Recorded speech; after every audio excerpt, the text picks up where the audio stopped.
Hello, my name's Isabella. I'm one of the psychologists part of Lambeth Educational Psychology Service, here today to share with you a video on supporting your own well-being and your children's well-being in returning to school.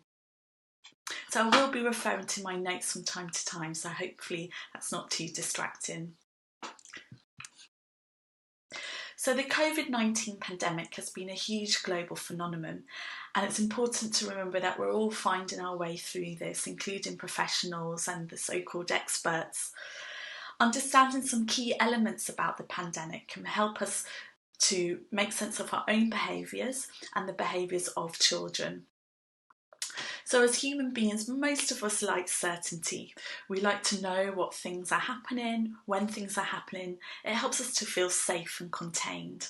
And so the COVID-19 pandemic has really challenged these principles.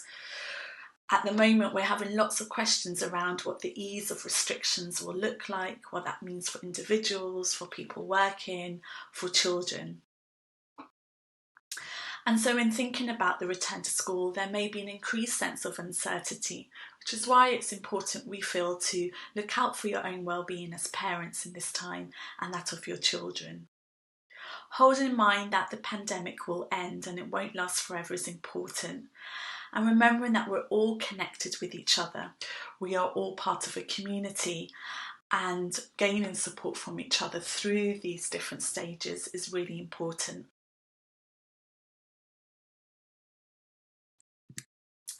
So families are all unique, and in COVID-19, each household and family will be going through their own unique experience. Factors such as whether you're a single parent or a co-parent will influence your experience. Factors such as you're working or not working, or whether you're a key worker. As we know, parents that are key workers are having particular questions and particular worries. Also, having children with additional needs, special educational needs, or children that present with behaviour that is distressing and challenging can really impact on the experience. So basically the key message here is start with where you're at and try not to compare yourselves to other families or parents that perhaps may look as if they're having the same experience to you. Holding in mind that we are all going through this in our unique, bespoke way can be really helpful. Likewise, trying to minimise comparisons with any messages from social media or on the media is really, really important. Finally, holding in mind that families carry stories around stress, conflict, illness and bereavement, and so it may be that unconsciously COVID-19 may be triggering those past memories and feelings. So the importance of being compassionate and kind to yourself and family during this time.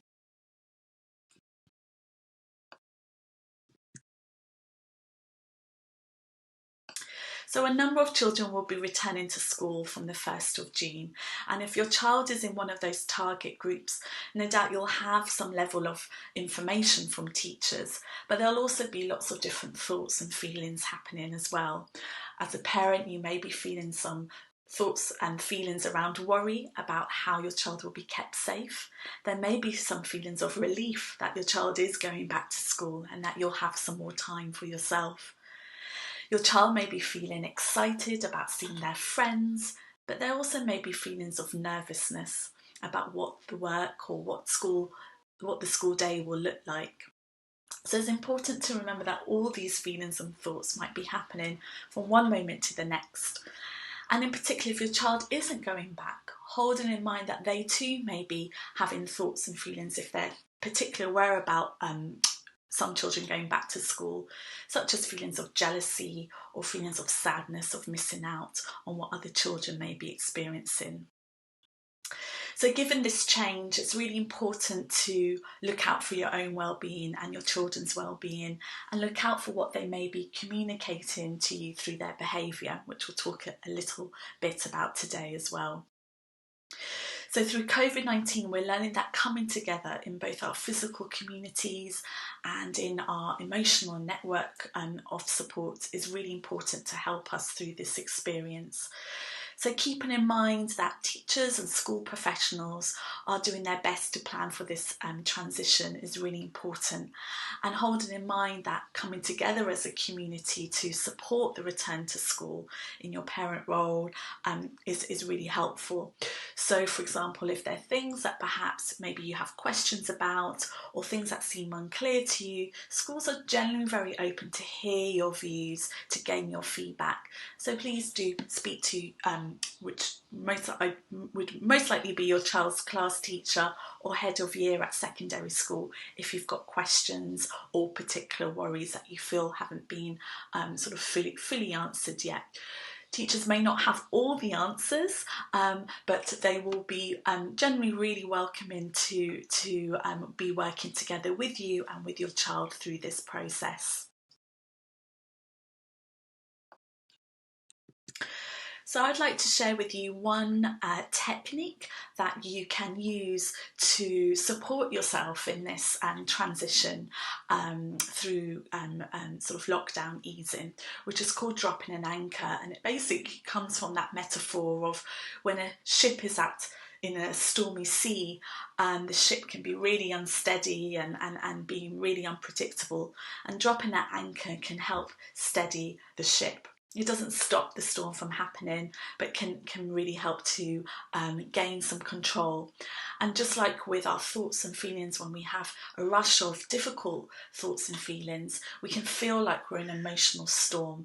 So dropping an anchor to help ground us can be really helpful to gain a bit more control of the situation we're facing.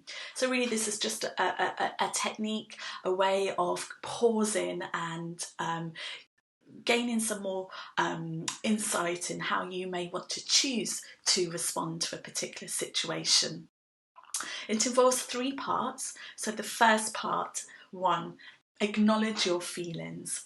What this means is trying to notice what feelings you may be experiencing at that particular moment.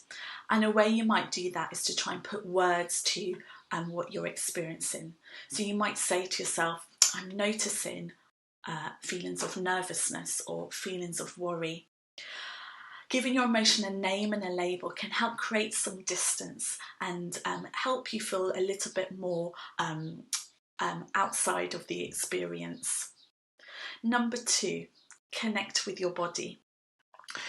Once you're feeling really present and naming your emotion, moving your body in a slow and mindful way can help remind yourself that you do have some control over your body. You are choosing how you stretch your arms or how you may press your feet down into the ground.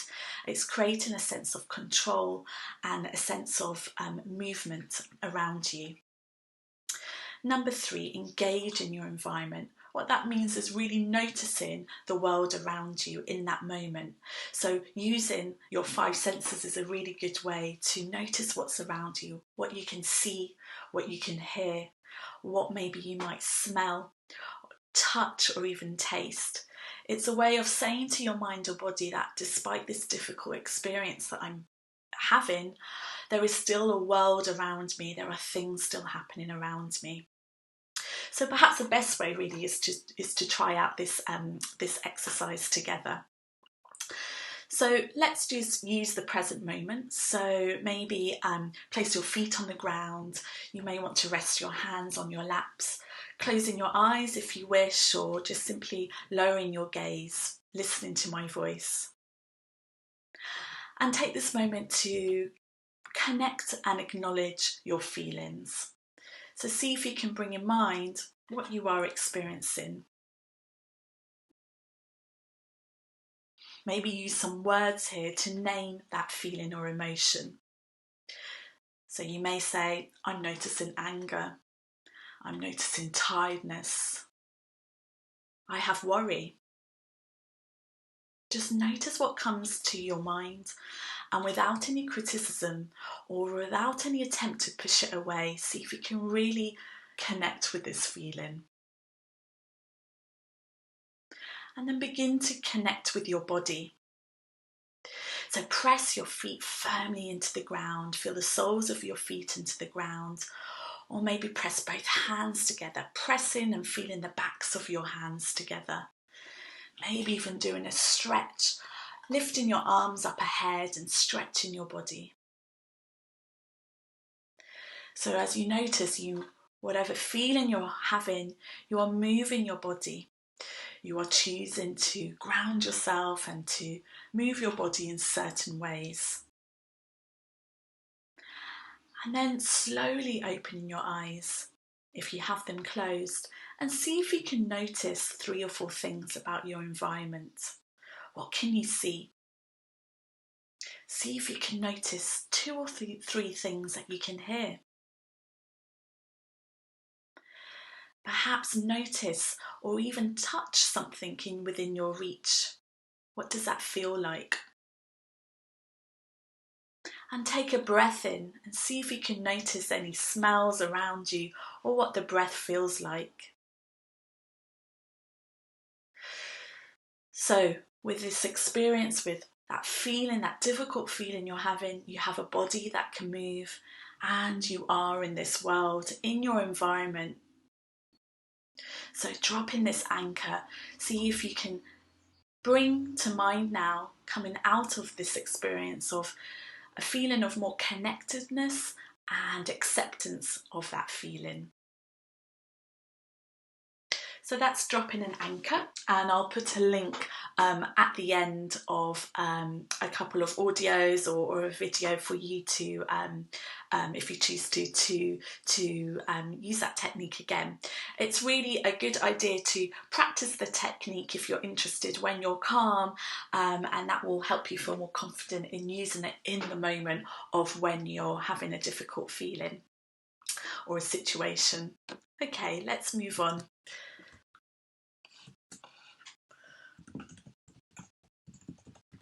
So, supporting your own well-being. So just like on a plane, as parents, you're told to put on your oxygen mask first before you put on the oxygen mask of your child. And that's why this webinar is really emphasising the importance of supporting your own well-being as well as your children's well-being. And so some of us, you may have noticed that it may be difficult and challenging to concentrate for long periods of the day through this lockdown. And why that is that because our level of threat has increased, our baseline level of anxiety has increased. So it's almost like our smoke alarm settings have been lowered, so that the alarm is more easily triggered. And so what's helpful is to create small doses throughout the day of what we call self-care. That means activities that are kind to your body and mind throughout the day, rather than big chunks or a single chunk at the end of the week or at the end of the day. We need small dosing of self-care activities, but also small dosing of perhaps work activities, because we can't concentrate for so long. So in terms of work or home tasks, you may want to chunk those up in smaller times and having regular breaks, but also increasing those small doses of self-care activities. That might be listening to a favourite song, reading a couple of pages of a book, grabbing some fresh air, maybe that cup of tea. Building in those small activities throughout the day, rather than wait until the end of the day or even the end of the week for that treat. Create time in your day to connect with others. What we're learning is that it's really important, this social connection through this pandemic. So really building in those regular opportunities to connect with people around you, but also knowing that it's okay to say no if at any point in the day that it feels too overwhelming to connect. So it's getting that sort of balance right for you. When you notice your well-being has taken a dip, you may want to check in with your basic needs. Are you eating well, sleeping well? Do you have an element of routines? And if those needs aren't in place, then maybe that's a good place to start to correct or to make better. Notice your emotions and thoughts, especially when you're feeling caught up in an emotional storm, and dropping an anchor is a good way to create a sense of more ease and a sense of more control over those situations. And linking into control, taking control with what you can in this pandemic is really, really important in a place where we're feeling generally out of control. So things, for example, if you have lots of questions or worries about your child's return to school, maybe making a list of those worries or questions so you can share with people around you or with the teachers. And finding kindness to yourself, kindness to others and your family is really important in this experience. Psychologically, we are all working on the premise that most of us, and if not all of us, are doing the best that we can with the best intentions. And so it's really important to show that kindness first to yourself, that you are doing the best that you can, and also kindness to other people, that they're doing the best that they can within the resources and skills that they have. So your child's well-being. You may have noticed that perhaps your child may be communicating a little bit more through their behaviours rather than telling you what they feel. So noticing any changes of behaviours will be really important to look out for when you're trying to support your child's well-being. So for example, even little babies and infants may be presenting with certain behaviours. They may be picking up on these signals of threat. So they may be showing changes of behaviours which you may want to call being clingy or attention seeking or even annoying, but actually noticing that or keeping in mind that those behaviours may be coming from a place that they're wanting connection from you and wanting safety, and that can really help us in the moment to deal with those situations that we might find a little bit difficult in that moment. Helping your child to name and notice their feelings when difficult situations come up is really important, such as naming, I'm wondering if you're missing your friends and that's why you're feeling a bit, you're acting in this way today. There is a webinar on emotional coaching which you may want to have a look at, which talks about that approach in more detail. Again, that idea of small doses is really important with your children in terms of learning activities and self-care activities. So if you're noticing that your child can only focus for 10 minutes and you're still homeschooling your child, start with that and build in 10-minute chunks of learning activities with different breaks and rests in between. And you might find that over time those 10 minutes become extended. Again, those small doses of self-care activities throughout the day, whether it's listening to a song, playing a game, if your child is younger, cuddle time on the sofa with a parent or an adult. The importance of pets or siblings, again, is really, really helpful. Keep up connection with friends and others for your child. So whether that's building in video calls throughout the day in terms of having breaks or lunches or playing games together, and also using video in terms of when your child is doing their own sort of more a learning task. It can be that you just have the video on together where they feel that they're still connecting through remotely.